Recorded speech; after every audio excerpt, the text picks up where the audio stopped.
There's so much in the news about mental health, and especially in recent weeks, how we really look after it in times of turbulence. But have you ever thought about how your home could support your mental well-being?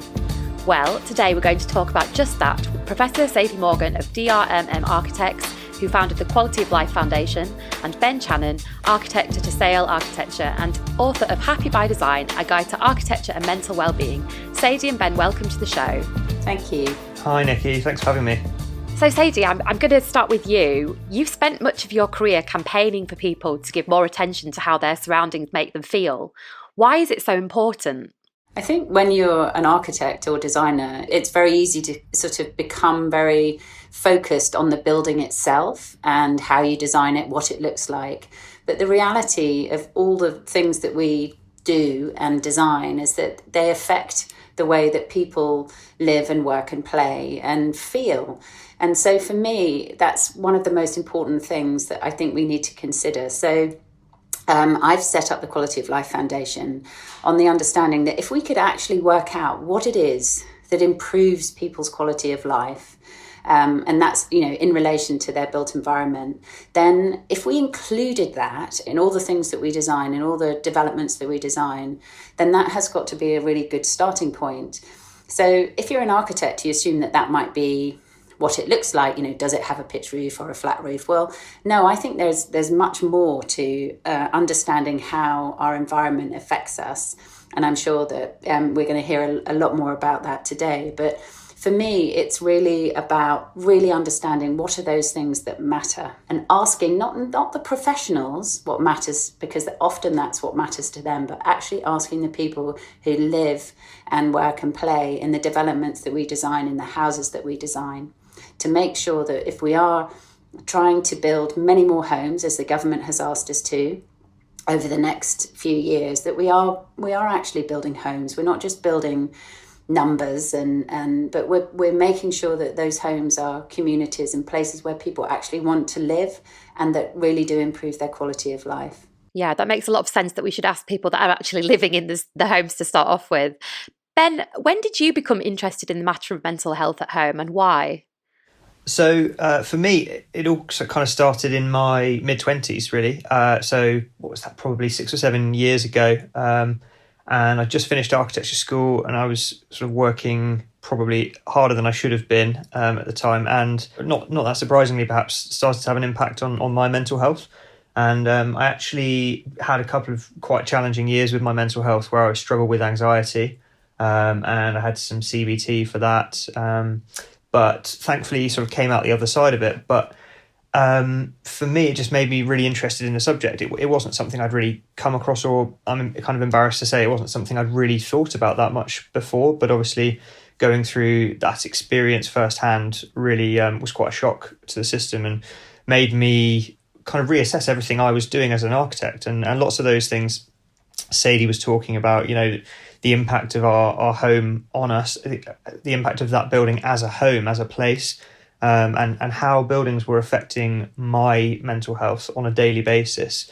It became something I was really interested in. So I suppose it does come back to that idea of, quality of life. And for me, I just wanted to try and really get a better understanding of the fact that buildings do change how we feel every day, both our physical health and our mental health. And I wanted to try and get a handle on that, really, which is what led to me writing my book. That makes perfect sense. And it's often the way, isn't it, that something in our personal lives affects our professional lives. And so then we have to follow it, don't we? Yeah, absolutely. And I think if it's something that has happened to you personally, there's kind of a passion there and there's a drive. So for me, in a weird way, most people probably don't talk about health problems, physical or mental, as being a bit of a blessing, but in a strange way it was for me, because it's given me this passion to kind of pursue this issue and try and improve it as well within the world of architecture. Yeah, that's wonderful. Out of adversity often comes positivity, and when it comes to this awful time that we're in because of COVID, I think there's many things that we can learn from this experience, particularly those of us who've been cooped up at home. It really has brought into focus those things that really are important and matter. And so I think that same passion that Ben talks about, having experienced something that profoundly changes the way that you think, I would hope that as a nation, The architects and designers can harness exact same sort of all those feelings that everybody is having now in relation to how they live, and the understanding the effects that has on them. I think we could really use that information and think about how we can improve our world coming out of this epidemic. Yeah, I think that's definitely true. And, I've spent the last 4 or 5 years trying to convince people that buildings affect our mental health with mixed results. Thankfully, people are coming around to it more now, and more people are on board with the kind of quite obvious truth that our buildings do affect both how we behave and how we feel. But, I think COVID has really made everyone step up, just look up, and realise that absolutely the space in which we spend our waking hours and to some extent our sleeping hours plays a role in how we feel. Absolutely. Sadie, I wanted to ask you actually, how are homes built currently in ways that are detrimental to our well-being? I'd rather look at it in a different way, actually. I'd rather talk about the things that are good about buildings. So what is it that improves your quality of life? And then look at why not having those is important. So I think there are lots of things that make a big difference about how you feel about being in inside space, whether or not you have access to the outside. How many of us at this moment in time who are lucky enough to have any balcony or terrace have really begun to understand how important that is. Making sure that you have good light, making sure that you have different views, not just one view, but you have different aspects so you're able to perhaps have some variety, making sure that you have places where you can feel that you have some private space within your home. And how do you engender community, I think, is if you step out of your home and you think about how developments are put together, how might you encourage people to meet and speak and talk to each other? And you can do that very simply if you share a stair core, making sure that you have an identity to that stair core so it's different from the others, so that you feel that those people who share that stair core have something in common, making sure that you only have small numbers of people that can use that stair core so that you can build relationships. You know where to go for a cup of sugar or a pint of milk. Making sure that any outside space has opportunity for sitting quietly and reflectively, or playing if you're a child, or making sure that if you're inside, as a parent, you can look out of the window and see that your child is playing safely somewhere. There are lots and lots of positive things that we can do within our buildings to make sure that we have those types of connections. So Ben, as Sadie was saying there, she was talking about some of the things that architects are responsible for when it comes to the design of buildings. But what about for people who are just living in a space? How important is being able to control your environment to your mental health? Yeah, it's absolutely huge. We know that control as a concept is really important to humans and to good mental health. So that's control over everything, not just our environment and our home, but things like control over our routine and our schedule and over our diet. You can basically take the concept of control and apply it to anything we do. If you strip that control away from people, then what happens is you get people who feel disempowered, who feel helpless, and you can imagine that the sort of emotional impacts that has on people. So our role as architects, I think, is to design buildings which do give people more control and do empower them.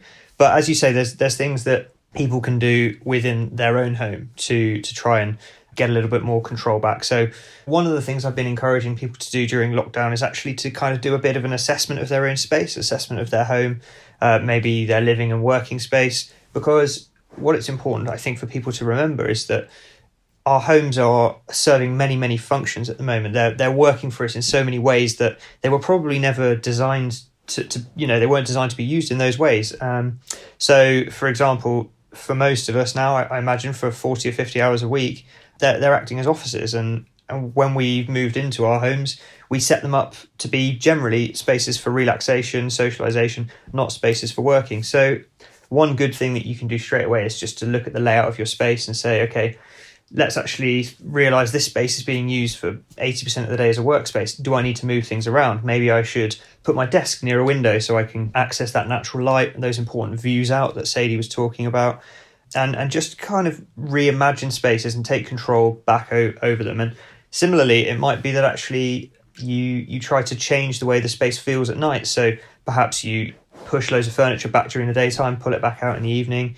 Even something as simple as drawing the curtains and lighting some candles in the evening, it's just a way to kind of take control of the environment and change the way that it feels, so that you're signaling to your brain, right, we're going from work mode to relaxation mode now. And just, really actually don't let the space sort of run you, but, you control the space. Yeah, I've never thought about it like that, but that's brilliant advice. Ben, I've got another question, actually. I think people sometimes worry that focusing on the aesthetics of a home is a bit shallow. I've always sort of chastised myself for caring too much about decor and cushions and things. I don't know where that comes from, but I know that other people can feel a bit the same about it.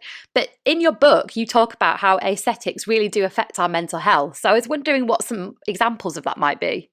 Yeah, there's loads of research out there that shows a really strong connection between aesthetics and mental health. And when people question this, I've got a slide in my TEDx talk actually basically showing a kind of quite ugly apartment complex versus a really aesthetically pretty one. One that I think the average person in the population would judge as being a very attractive one. And we know that when people live in more attractive places, they tend to feel better. They have, that has knock-on impacts on mental health. But it kind of goes deeper than that. We know, for example, patterns and colours from nature can have an impact on us. There's this phenomenon called biophilia, which you may have heard of. But basically, it's the idea that, we really evolved as part of nature, although people it's quite easy to forget that now, certainly if you live in a big city in the 21st century. But we evolved as a part of nature. And so we naturally find nature, whether that's plants, water, animals, it's quite relaxing for us, and it can have all kinds of impacts, boosting our mood. Even like watching nature documentaries, very weirdly, has been shown to relax people, induce this sense of awe, and make people feel more positive. So it can really be used to combat things like depression and anxiety. So bringing in patterns and colours from nature can have a big impact. But yeah, I think it's really interesting what you said, that there's almost a sense of kind of shaming or shallowness in focusing on aesthetics. And I wonder if to a certain extent that's maybe kind of been born out of modernism, where everything was really stripped back and everything we were told, things should be pure and minimal, that kind of that Marie Kondo approach, where it's like, get rid of everything that you don't really need to have. But actually, there's a really good book by Ingrid Fessel-Lee called Joy or Joyful. And, the idea that actually things and images and colours can bring us joy. They can create moments of happiness in our day, things that put a smile on our face.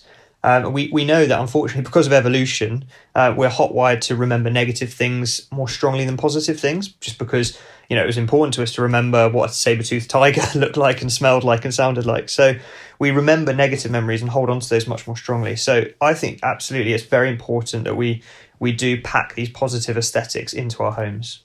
Yeah, definitely. I'm definitely going to rethink my fear of cushions, I think, after having this discussion. Sadie, Ben mentioned there about bringing nature into the home. And I know that you mentioned earlier you were talking about the dire need people have felt for having a balcony or a terrace space in recent weeks. What can people do if they don't have those kinds of spaces to feel better inside? Well, first of all, it's opening windows. I mean, it's super simple, making sure that when the sun comes out or when there's an opportune moment, that you open the window and you feel that connection to fresh air or a change of air. I think that, you talk about cushions, well, plants. I've always had plants, even when they were super unfashionable. I have to admit, I did get rid of my spider plant, which when I was a kid, everybody had. So really thinking about having something living in your homes. I personally, if ever I see a plastic flower, it's thrown out. It has to be living and breathing.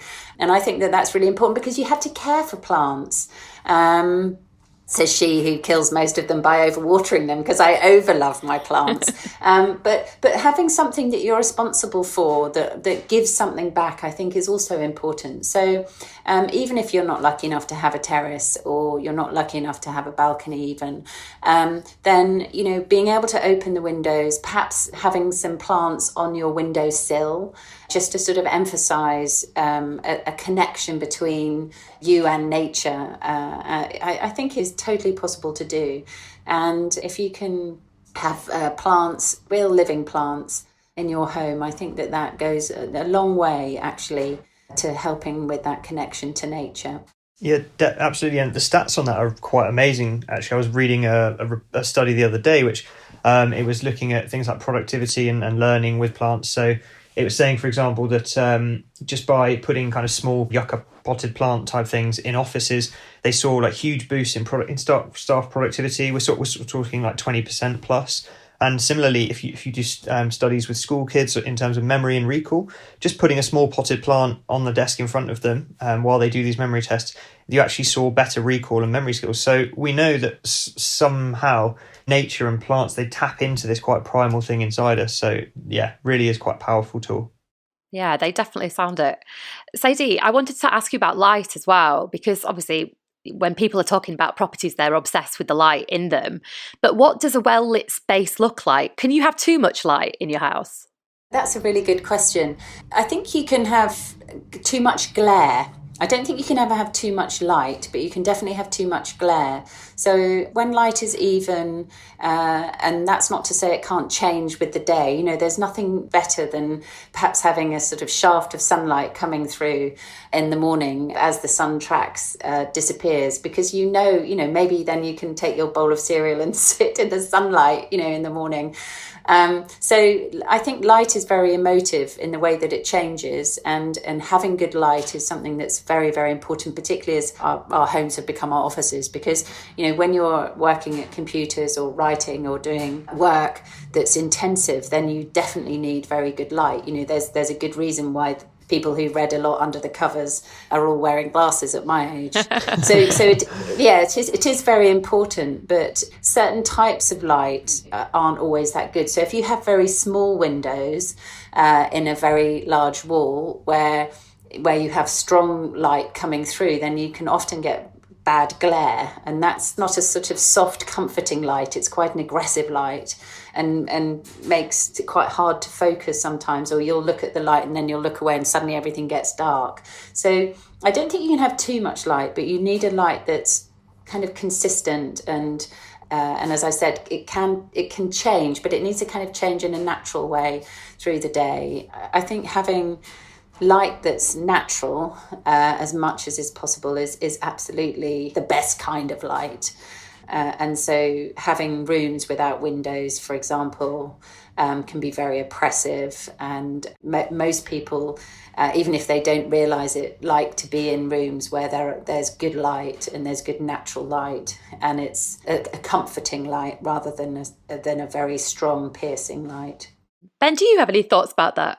Yeah, well, I mean, I just thinking back from what Sadie's saying to sort of my days at university, really. And I think we had, in my house I lived in third year, we had a pair of curtains in our living room that I'm not sure if they ever got drawn in the entire year. So it sounds like such an obvious one, but I suppose that is something that people can do at home just to make sure, they are getting enough exposure to light. First thing in the morning when you get up, do get those curtains open straight away and get light in, because I've certainly been guilty in the past of not doing that. But yeah, it's absolutely right. Everything Sadie was saying, really, like, it's just such an important aspect of the environment. I made it the first chapter in my book. And actually we at Assael did a recent survey, and I know Quality of Life Foundation did a survey as well. So it'd be interesting to see how the results kind of compare when it comes to daylight. But we were asking people what they really valued about their home environment at the moment, and good daylight was one of the top answers that people gave. So clearly people out there are finding it really important, and we know it plays a really important role in terms of release of chemicals in our brain and hormones, which affect things like our sleep patterns and growth and development and all these kind of things. So actually making sure we get enough daylight is fundamental to good physical and mental health. Absolutely. And there's so much written about circadian rhythms and making sure that your body is exposed and all that kind of thing, isn't there? Yeah. I wanted to go back to the comment that you made about Marie Kondo, because she drives me sort of mad, really. And I don't live in a very tidy way, so that's probably why. And I do sometimes lay awake thinking, well, am I stressed because my bras are ordered properly or something in my drawer? Do messy homes actually matter? Yeah, they really do, actually. So a study that I'm always harping on about was a very interesting one where researchers looked at the levels of cortisol in people's saliva. So cortisol is a stress hormone, and you can measure it really, really easily by just doing a saliva swab from somebody. And they put people in a range of environments, from very tidy spaces to very messy spaces, because they were, as per your question, they were really interested in seeing if there was some sort of connection between mess and stress. And what they found was that as the spaces got messier, perhaps unsurprisingly, the level of cortisol rose in people's saliva samples. So it's probably unsurprising that when we come home in the evening from work, say, and our house is a tip, there's stuff everywhere, and things are all over all the surfaces, then we do naturally feel more stress, and we naturally seem to like order, we seem to like tidiness. And that's not to say that there's other research which looks at the impact of mess on creativity. So for example, actually a lot of people during the daytime while they're working, they quite like to have a messy environment, they like to have everything to hand. And so I'm not saying we shouldn't ever have mess, we shouldn't ever be allowed to kind of surround ourselves with chaos, but at the same time it's really important that we do have kind of clean, tidy environments when we can and when we want to relax, which is one of the reasons why storage is actually so important in homes. And I think it can be quite an overlooked aspect of design, but storage, it's not very glamorous, but actually it's what makes a home livable, it's what makes a home pleasant to inhabit. And just actually a question related to that, does the messiness relate to other people's messiness? Because I always find I'm much more stressed out by my partner's mess than my own. Is there science behind that? Well, yeah, I mean, perhaps I think just really it would come back to that issue of control. And we know that people feel comforted by having more control, even if it's just perceived control. So a good example of that is a lot of the traffic light buttons that we have both in London and New York, they don't actually do anything. And they took most of them away in New York, but they found that actually people preferred having the control or perceived control of pressing the pedestrian crossing button and being able to change the lights, even though they weren't doing anything. So I think, again, it might be that kind of perceived control, the idea that, well, it's fine for you if it's your mess, because at any time you can put that stuff away, you can do with it what you want. But when it's your partner's or your housemates or your whoever it might be, then, yeah, you feel like you have less control over that mess. And obviously it brings with it certain anxieties as well of, am I going to have a difficult conversation with this person about their mess? And, then that leads to kind of ruminative thinking about, that horrible what if question where, I don't know if you're anything like me, but I tend to kind of have lots of arguments in my head with people about things that haven't even happened yet, which is not a very nice path to go down. No, that doesn't sound particularly good. Sadie, I know that you lived in a cooperative as a child, and I'm wondering, did you see arguments about the environment play out amongst the people that you lived with? Oh, that's a really good question. The answer is no, but that might be my age. Although I sort of not only lived there, but grew up there and brought my family up there. Ah, okay. The interesting thing about how I lived was that we didn't rely on a sort of nuclear family. So we all lived in a very big house, and it was divided up into separate apartments for those families, and those people who lived on their own would share bathrooms and kitchens and so forth. But as a family, I think that we lived in the same way that many people would live. We all had challenges, but we had very small apartments on the understanding that other communal spaces were shared. So we had to actually live in a very compact and tidy way because there just wasn't that much space.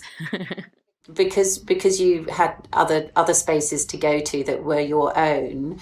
So you had communal spaces, but you also had lots of opportunity for private spaces.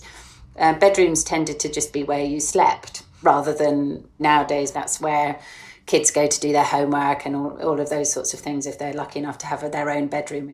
So you sort of learn to sort of live with each other, as most families do, I think. But you also, what was more important, I think, was actually learning to look after people and a sense of belonging and togetherness, which, like a sense of control, is also something that improves your quality of life. So the research that we've done says that feeling cared for and belonging and togetherness are two things that really are important to making you feel as if you have a really wonderful quality of life. So if we can work out, and many of us, I think, are having to live in a situation where we are 100% spending all of our time, with your partner or your family, in a way that you haven't had, because you can go to work and you can do all these other things. And actually, relationships and the way that you have to navigate around a space, particularly if it's small and there's a lot of you, you're having to adjust what you do and how you share. And as I was saying earlier, I live with my partner, and he and I, if one of us has to go and sit in the laundry room or the laundry cupboard in order to make a Skype call, because we have an open plan and only one of us can speak loudly at a time. So we have to negotiate. You're not sitting on laundry right now, are you, Sadie? No, I'm not. But so all of those things are about consensus and about negotiation and about making sure that you're looking after other people, who are living in that same environment as you, in order that everybody can be a little bit happier. Yeah, I'm currently in a 39 metre squared apartment, kind of starter home. My first flat I bought a couple of years ago with my fiance, and we've obviously been holed up in here for coming up to 3 months now, and the wedding hasn't been cancelled by her yet, which is good news, so I'm happy to report that. But yeah, that idea of community it's so interesting, and I think it's something that's probably overlooked a bit in this country, where we don't have that kind of model of living which you were talking about, Sadie, that frequently. And obviously we tend to associate that more with kind of Mediterranean lifestyles, like big family groups living together. But we know the impact of loneliness is actually huge on people's health. So in a sense of, it can be as bad for you physically as things like obesity and smoking, actually. So it's something I think we need to try and improve within architecture as well, design more sociable spaces, those things you were talking about at the start, that kind of accidental socialization where you deliberately design less homes off a stair course so people bump into each other more and have those chance encounters. And sadly, that's something we have kind of all lost at the moment due to COVID. So I think trying to remember that, the importance of that socialization, and actually, now that we are allowed to start seeing people as well, not try not to feel too guilty when we do go out and visit people, and remember that it's actually really quite important for us. Yeah, I think that's probably going to been one of the most shocking elements of COVID for everybody, hasn't it? Just how much we need other people and how much we want to spend time with them. And it's interesting what you say about the need for good communal spaces, referring back to what you mentioned, Sadie, because obviously we know that the single population of the UK is growing, and so that more and more people are living by themselves. So it sounds like those spaces are going to become even more important. Yeah, I think so. And they go sort of hand in hand with green spaces or outdoor spaces, as well as enclosed spaces. If you think about developments that are being built at the moment, many have communal spaces that can be booked, or can have a party room, or having that flexibility, having spaces where you can come together as a group. I think are really important, whether that be inside spaces or whether or not you think about, if you are lucky enough to have a communal garden, making sure that everybody feels comfortable there, that kids can play football there, but also you can have somebody who just wants to go and sit quietly and read, or, so you need lots of different types of spaces rather than just one flat open field. So I think it's, designers do need to design in the ability for lots of different types of activity, which means that lots of different types of people will begin to use it because they'll feel comfortable using it, and they'll see that a little bit of it belongs to them, or allows them to do the things that they feel comfortable doing.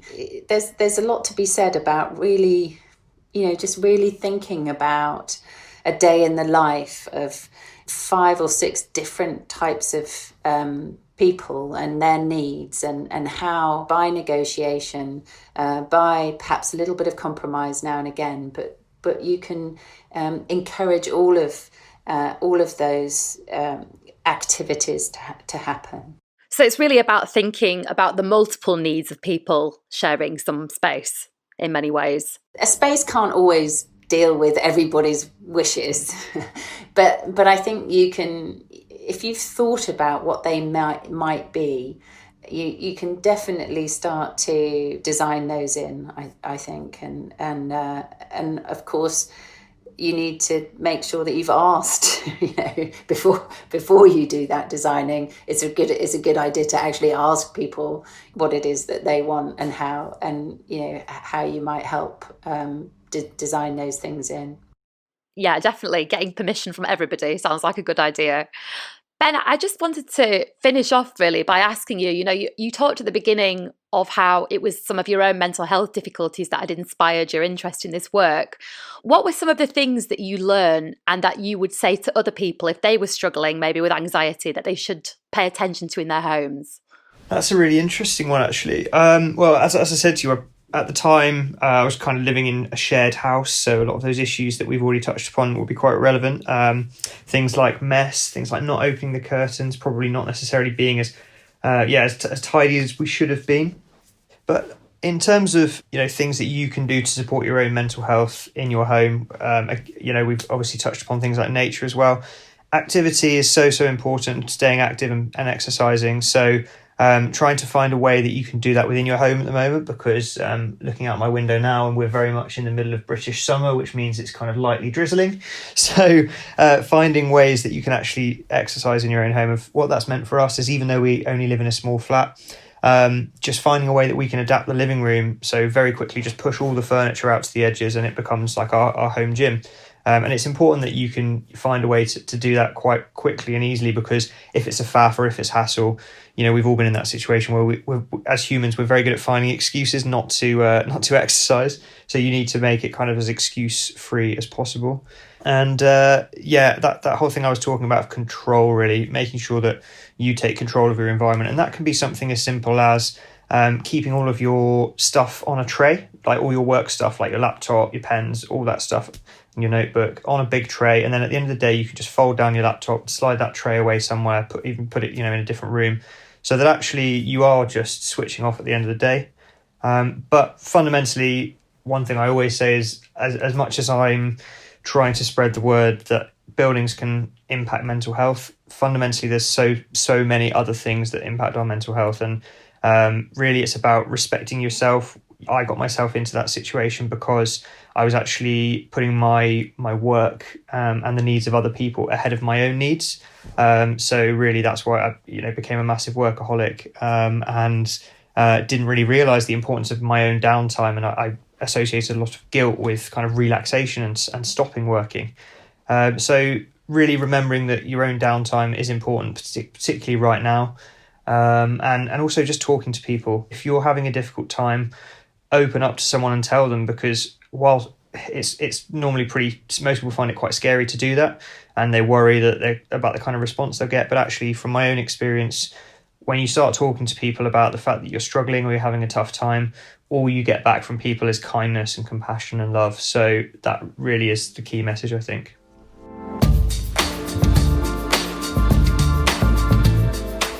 So, if you want to make sure your home supports your mental well-being, do tidy up or you'll increase your cortisol levels. If you don't have a dedicated working from home space, at least push the furniture back in a different arrangement to separate your work days from relaxation time. Do be sure to bring some nature inside. Plants are a proven mood booster. Do bother about the details. It's okay to care about pictures and cushions. Do think about how your home connects you to other people outside of it. Do consult the other people you live with about how the space works for them. Oh, and finally, don't forget to open all the curtains as soon as you get out of bed. And don't forget, if you want to know how happy your home is, why not take the Resi test? Just go to resi.co.uk/happy_homes. Bye for now.